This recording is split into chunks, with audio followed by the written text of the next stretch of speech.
Good evening, guys. Well, first off, apologies for not getting a vlog out more recently. I've been just a little bit snowed under with various building projects and general chaos going on in my home life. But I did manage to get out last week and actually do a proper test of this, the DJI antenna tracker system, paired up to this, which is the Nano Talon Evo, which you can see by the telltale two, well, I think they look like, I suppose, like an insect. Maybe a grasshopper or something, but yeah, you can see by those two antennas. So what I did is to test my DJI setup, I thought, let me plug a camera, a DJI unit, straight into something which I knew would work, and at the same time get out and fly, because I didn't really want to go to the effort of building a complete rig to see, can I actually get any distance? So I figured this will work, done. Now, the good news, and there's always good news and there's always bad news. The good news is, yes, it worked great. I'm very happy with the results. Happy enough that I'm going to delve into this more. The bad news, and it's actually not even, well, it's my fault, is when I reconfigured all of this, I clearly mangled my flight mode, so I didn't have a return to home facility, so I wasn't able to push out quite as far as I'd have liked to. But that being said, I did manage to achieve what I set out with this tracker to achieve in the first place, which was to sit at approximately 3.5 k's out and fly below 50 meters, and it worked, which is fantastic. Whether or not it was any better in the end, that having digital versus analog, well, that's a different story. But I'm very happy with the results all up.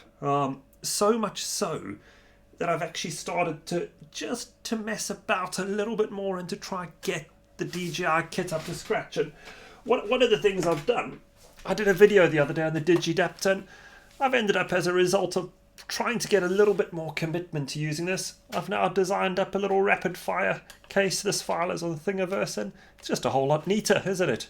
So that's one of the things I've done to try get a little bit more, just, I guess, committed to it. Because if you don't actually jump in and try it and solve the problems, you don't really get anywhere. So I'm pleased to say it's kind of working at the moment for me. And then also, just to further the commitment, I'm very much a 7-inch quad guy. I far prefer flying 7 inches. And well, all of those at the top are going to be up for sale soon because they never get flown. So if anyone's interested, let me know. But what I've done is to build an iFlight DC7 because I love flying 7-inch and I wanted something in the digital with a 7-inch, something I can carry a 2200 pack and see how it goes. So I'm kind of chuffed with the result of this. I've not actually flown it yet. That will happen maybe tomorrow for a test flight. I say I haven't flown it, but I did hover it in the garden, but that doesn't really constitute flying, does it? But yeah, so that went together quite nicely. Again, 2 antennas, it's a funny old thing, but at least it balances it. Yeah, it should be good. It's even, you'll notice for those. It's got a GPS plugged on the back, so I will be able to get out again and do a little bit more with the tracker over here and the quad and the wing over here. So all up, relatively positive results. Now, I thought I'd show you a little bit of footage that I've taken over the last couple of weeks. Some with the tracker, some with the quad. Just really trying to get a sense of what the DJI units can do. And if I'm fair, the one thing I can take away from it, DJI is pretty bloody amazing at certain things.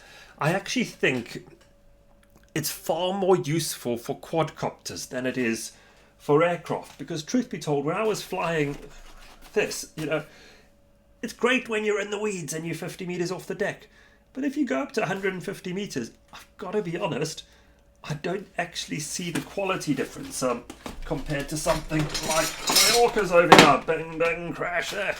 So the Orcas with analog are actually pretty impressive comparatively, and one of the reasons I say you don't get that kind of quality difference, once you go up with some altitude, the detail just fades away anyway.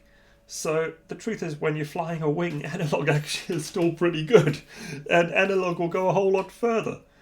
But with a quad, you know, one of these, I'm in the weeds, and it changes the whole dynamic. I'm seldom more than, 10 foot off the deck. So there's no doubt for a quad, the DJI system is very, very desirable. I don't know if I'd still 100% commit to it, but hey, I've got a lot of analog aircraft behind me, so fair play. It's one of those things. I've had a bumpy road getting digital work. It's going reasonably well for me. I'm reasonably happy. So you can probably tell I can't truly fault it, but I'm still not blown away by it. I don't know. There's something that I personally clearly just want from it which isn't there, and a few minor niggles. But all up, I'm going to keep at it. I'm going to keep flying it. I'll see how I get on, and I'm going to commit a few more aircraft to it over time just to see how I feel. But yeah. And apart from that, what I really like with the DJI is when you are chasing someone, the air-to-air is just fantastic. The ability to spot someone, the details so sharp, and certainly I think with a 7-inch I'd use that a lot for chase footage. If I'm chasing a buddy's plane, that will be the one I use for that, because the digital just enables you to get right in and see every little detail, and it's so easy to chase that way. But hey, anyway guys, a good result all round. Tracker, I'm actually very happy with. It's working faultlessly. The DJI goggles are doing the job for me, so we're moving forwards one step at a time. Hey, cheers guys, enjoy the little bit of footage coming.